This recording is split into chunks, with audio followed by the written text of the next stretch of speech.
Lahir dengan nama Joshua, karena ayah saya kan seorang Kristen Protestan, nama Joshua Sweet. Jadi kelahiran Jakarta, ayah saya itu orang asli Manado. Ya sekolah minggu sama adik-adik saya, begitu ikut ayah saya setiap minggu kayak gitu. Nah terus pada tahun 2006 pas saya kelas SMA kelas 3 tuh, nah saya dibaptis pas saya umur 17 tahun di di Manado, di salah satu gereja di dekat rumah omah saya di sana. Saya dibaptis pada umur 17 tahun. Ya sebagaimana umumnya kehidupan anak muda, ya glamor dunia malam lah gitu kan. Dari satu klub malam datang satu klub malam di daerah Jakarta Selatan, nanti pindah lagi ke Jakarta Barat. Jadi satu malam tuh bisa pindah-pindah berapa klub malam.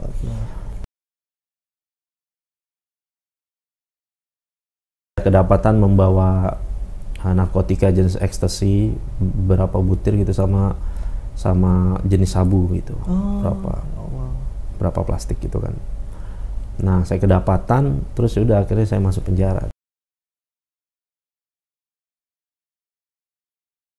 Nah titik awalnya tuh dulu lucunya itu kan ya namanya umumnya orang dulu gitu kan, kita pacaran gitu kan.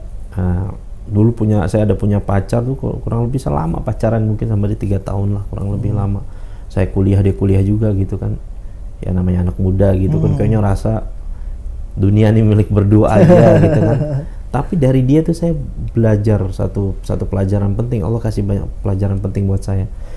Jadi saya kesiannya dia tuh kan namanya anak rumahan gitu kan, kadang maghrib aja udah dicariin sama keluarganya, padahal dia muslim, dia keluarga muslim, keluarga seorang muslim, dia dicariin gitu sama orang tuh. Dia harus jauh-jauh datang. Saya waktu itu di Polsek Cengkareng, dia datang jauh-jauh panas-panasan, jenguk saya berapa kali, sampai datang ke rutan sampai kurang lebih 6 bulan. Akhirnya dia ngomong sama saya, aku nggak kuat lagi, sampai kapan mau kayak gini gitu. Saya nggak ngasih tahu hukuman dia. Kalau saya kasih tahu hukuman dia, saya pikir ya dia mungkin akan ninggalin saya gitu.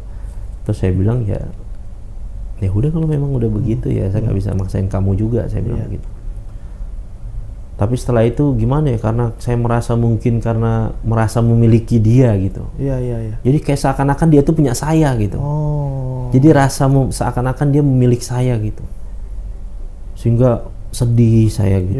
Larut-larut ya. Iya, sampai mau bunuh diri mungkin saya itu. Jadi kayak sampai seakan-akan dunia tuh hilang, semua hancur gitu.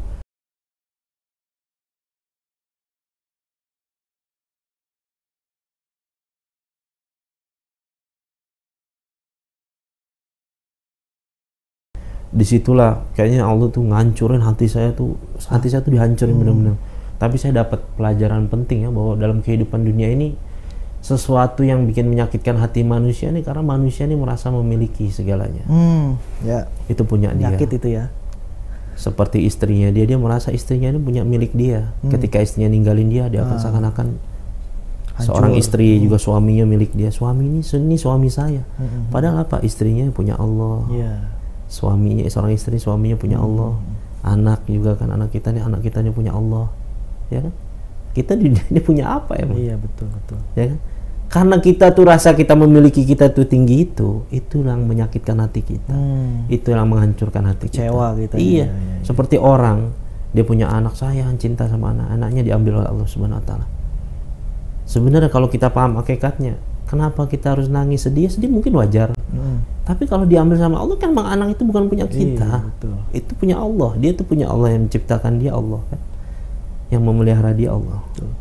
Kenapa harus kita? Jadi pelajaran penting dari seorang perempuan pun saya dapat pelajaran penting gitu. Ternyata sejak saat itu saya belajar, saya bilang, oh sejak saat ini saya nggak akan memasukkan segala sesuatu ke dalam hati saya kecuali Allah, saya bilang. Masya Allah. Saya nggak mau benda, bahkan seorang orang kalau sayang sama mobilnya tuh, iya. tiap pagi saya dulu punya tetangga, saya bilang mobilnya tuh dilap-lap, dia kan mobil BMW, dia bilang wah dilap-lap, saya bilang apa sih nggak dipakai apa, tapi karena rasa memiliki dia itu seakan-akan tuh punya dia gitu, rasa memiliki dia tinggi, sehingga kalau itu tergores, itu rusak, itu hilang, dia akan kecewa, dia akan sedih. Karena apa? Salahnya dia cuma satu, dia merasa memiliki itu. Iya, betul. Begitu juga ketika itu hati saya hancur karena saya merasa memiliki perempuan itu milik saya, itu punya saya, itu pacar saya gitu. Jadi sejak saat itu saya belajar, saya nggak akan pernah memasukkan segala sesuatu. Saya, insya Allah saya akan mulai sekarang saya akan belajar tidak akan pernah memasukkan segala sesuatu ke dalam hati saya kecuali hanya Allah, saya bilang. Insya Allah.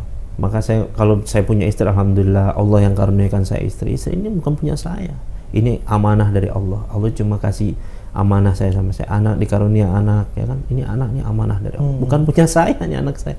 Jadi kalau suatu saat istri saya meninggalkan saya atau Allah ambil nyawanya, atau anak saya meninggalkan saya atau anak saya itu diambil nyawanya, mereka punya Allah, bukan punya saya. Gitu. Jadi itu satu saya pelajaran penting selama saya di penjara. Itu pelajaran pertama tuh bab tauhid saya ibaratnya itu. Masya Allah. Pertama kali bab saya itu pelajar, wah saya itu merasa tuh kayak dunia saya tuh hilang udah. Nah, saya udah mulai tuh temen-temen tuh yang lain, udah kamu belajar aja, sholat dulu apa segala macam, dikasih buku yang panduan, tertarik. Terus saya ke masjid melihat-lihat suasana orang ngaji gitu, kayaknya syahdu banget, ngelihat ketenangan gitu orang-orang yang di masjid gitu. Biar katakan banyak ya mau pada tatonya, ada banyak apa, tapi dia pada megang Quran gitu kan. Saya ngeliatin, akhirnya ada teman sekamar itu bilang, udah kamu diinin aja, diikrarkan aja di masjid. Biasanya juga ini di masjid, ini kok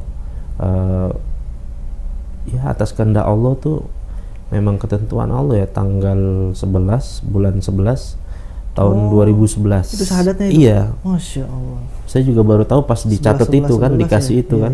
Iya. Sertifikat 11 ya dikasih ya sertifikat itu. Nah terus udah tuh saya disuruh mandi tuh, dikasih baju koko, dikasih sarung, dikasih sabun, suruh mandi. Oh mandi dulu, ya udah. Habis syahadat, gimana nih mau kasih nama siapa? Orang pada bilang Yusuf gitu. Terus saya bilang saya pengen punya nama Muhammad Ali, saya pengen nama Muhammadnya. Ya udah akhirnya nama Islam saya itu Muhammad Ali Yusuf. Gitu.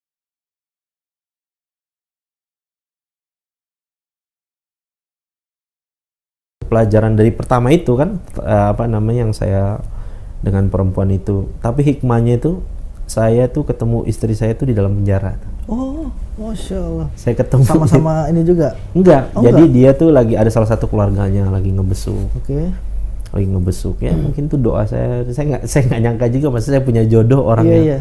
Ya omnya di situ juga, ada omnya dia lagi besuk. Terus pas saya bilang, salah satu yang pemikiran saya ini ketika saya pulang, gimana cara saya supaya bisa nangkal keburukan saya lagi. Belajar tanya sama salah satu jalannya, satu nikah kamu kata. Kamu pulang nikah. Jadi selain saya nggak mau balik lagi, yang otak saya pertama tuh nikah ya.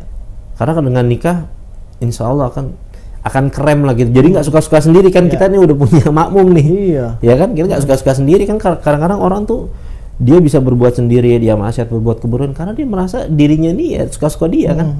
Kalau sekarang nggak bisa. Jadi saya bilang waktu itu istri saya masih 17 tahun.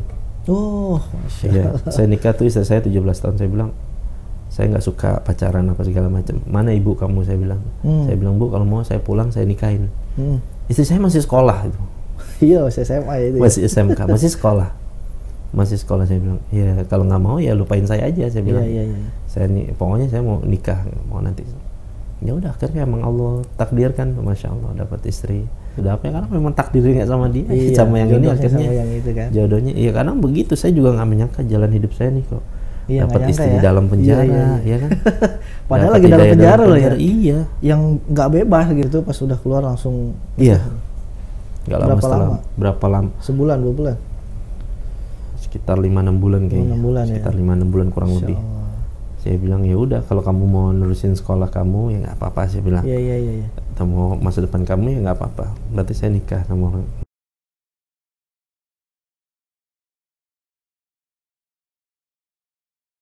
Iya, orang tuh banyak ketika di penjara suaminya banyak yang ninggalin ya memang. Iya, termasuk betul. Waktu itu saya pacaran itu, padahal udah kasih tahu nggak akan bertahan lama kamu. Orang yang suami istri aja ketika tahu suaminya di penjara berapa lama, dia pasti nggak kuat istrinya itu.